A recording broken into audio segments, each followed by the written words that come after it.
ఛత్తీస్గఢ్లోని జష్పూర్లో private jet ప్రమాదానికి గురైంది. జష్పూర్లో కొండను ఢీకొట్టి విమానం కూలిపోయింది. ఈ ఘటనలో ఇద్దరు మృతి చెందారు. పైలట్తో పాటు కో పైలట్ మృతి చెందినట్లు అధికారులు నిర్ధారించారు. మరోవైపు రెస్క్యూ టీం ఘటనాస్థలానికి చేరుకున్నట్లు తెలుస్తోంది.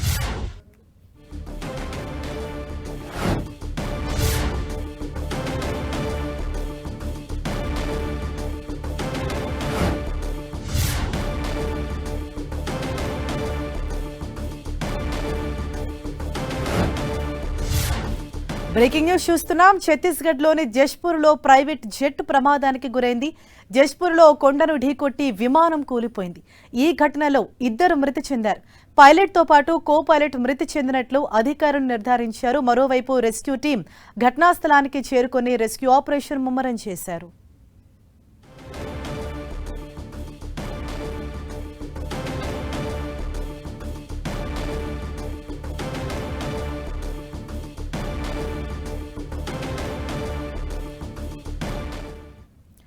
జమ్మూ కాశ్మీర్లోని ఉధంపూర్లో ఘోర రోడ్డు ప్రమాదం జరిగింది.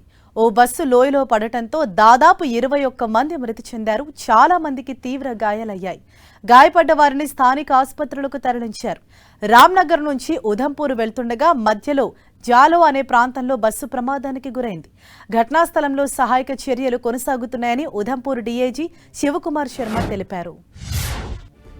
కొండ ప్రాంతాల్లో మలుపు వద్ద దారి కనిపించకపోవటం వల్లే ప్రమాదం జరిగినట్లు పోలీసులు తెలిపారు. రెస్క్యూ ఆపరేషన్ ఇంకా కొనసాగుతోంది. 21 మంది మృతి చెందినట్లు పోలీసులు నిర్ధారించారు. మరో 20 మందికి పైగా గాయపడ్డారు. ఘటనా స్థలం నుంచి క్షతగాత్రులను ఆసుపత్రికి తరలించారు. వీరిలో కొంతమంది పరిస్థితి విషమంగా ఉంది. ఈ ఘటనపై కేంద్ర మంత్రి జితేంద్ర సింగ్ డిప్యూటీ కమిషనర్తో మాట్లాడి సహాయక చర్యలపై ఆరా తీశారు. క్షతగాత్రులకు మెరుగైన వైద్య సహాయం అందించాలని ఆదేశించారు. బస్సు ప్రమాదంపై లెఫ్టినెంట్ గవర్నర్ మనోజ్ సిన్హా స్పందించారు. ఉధంపూర్ బస్సు ప్రమాదం హృదయ విదారకమని, ప్రమాదంలో మృతి చెందిన వారి ఆత్మకు శాంతి చేకూరాలన్నారు.